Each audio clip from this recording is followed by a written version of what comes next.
Okay, when we talk about a tricopter, very good question, and I was not expecting that question from you, but really good question. So when we talk about a tricopter has only 3 booms. These are 6 booms, okay, 6 hands. But tricopter has a 3 booms only. The front 2 motor, the tricopter is like a scorpion. It has 2 claws, 2 hands front, one is at the tail, okay. So the 2 front motors, one is clockwise, one is anti-clockwise, and the back motor has a tilting motion. Okay. Motor,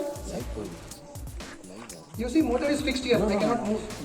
But tricopter has a base which has a servo motor installed. It can tilt this motor to this angle. On this boom will not tilt. The motor, this whole base will tilt. Okay. If it tilts towards right, it will go towards right. Tilts left, goes to left. Hope you got it? Yeah. What about Yeah, please. And